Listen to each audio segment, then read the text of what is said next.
There is a word we do not say in my gender. We claim it is too difficult to fit through our throats, that it takes us to places we don't want to go, like the discomfort we get from these letters is anything like the pain of those who have walked tall through fires that would have left us embers. We want to say, not all men, but really we mean enough of us, and it has been enough for too long. We can no longer hold to the fallacy of shadows, masked men in darkness in parks. We like that lie, because it lets us pretend that the guys in the office making the jokes about the sluts they fucked aren't part of the problem. Lets us pretend what happens behind closed doors is nothing to do with us. Lets us pretend that this isn't something we ever need be serious about, and that says more about us than we are comfortable with. I wish I did not know this word.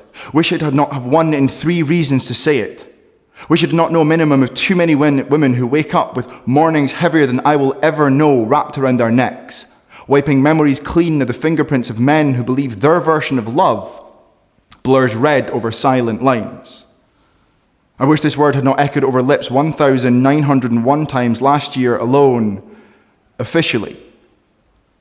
I wish I did not know what this word tasted like. But wishing never unpainted a bruise or zipped together broken skin, and I am not ready to consider how many scars and bruises I have caused by letting other men choke me with jokes that I have too often laughed at, then stood up to shout down.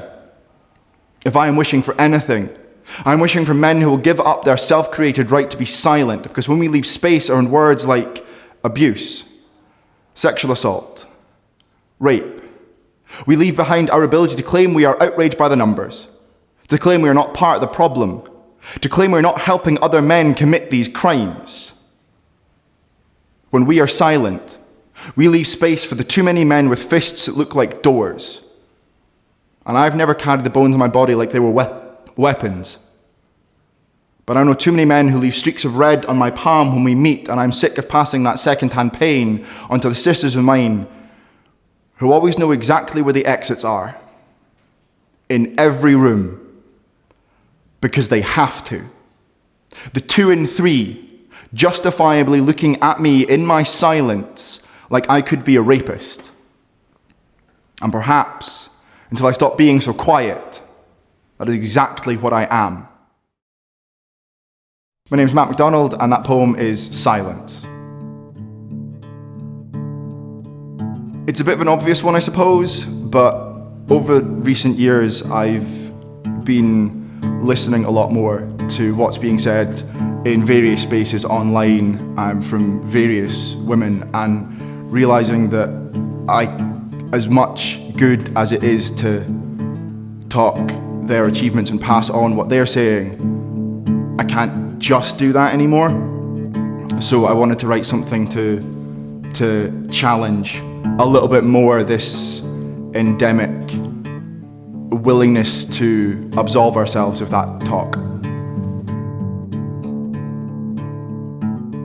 I sort of sit down and start typing, and then I don't really have a particular process. Stuff comes to me, and sometimes it's a title and I have no idea what the poem is. Sometimes it's the entire poem and it'll take me 6 weeks to get a title for it. Sometimes it's a line that I'll get stuck on and it'll just go round and round and round and round until I find a place to put it.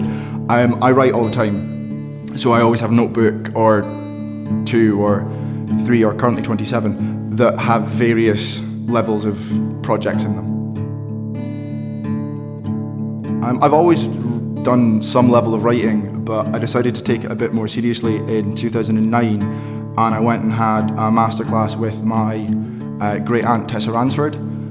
So I took along some, well, I called them poems, they were crap, to her, and we did a masterclass, and she taught me various things about how to shape my writing, and I took those lessons and then I just started applying them day to day. Too many things. My debut collection comes out next year in around about July time, so I'm just finalising the proofs on that. I've got a potential of 2 fringe shows for next year, one about menstruation and society's attitudes towards it, and one possibly about fairy tales and creepy creatures. So that's going to come through somehow, and a whole bunch of other stuff that I can barely remember the best of times. Write as often as you can. It doesn't matter if it's good, it doesn't matter if it's bad, it doesn't matter if you go back and edit it later. Write, write, write.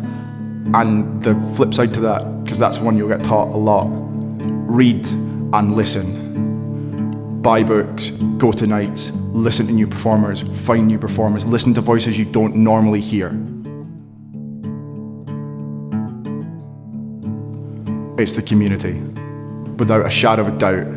You can't have a room full of creative people and not have it be an enjoyable and rewarding room to be in. There's always someone that will listen. There'll always someone that will read something you've got. There will always be someone who will enjoy what you've done. The best poetry story I have is being able to perform with Neil Hilborn in his recent UK tour. He did 2 nights in Glasgow and I was lucky enough to be his support act.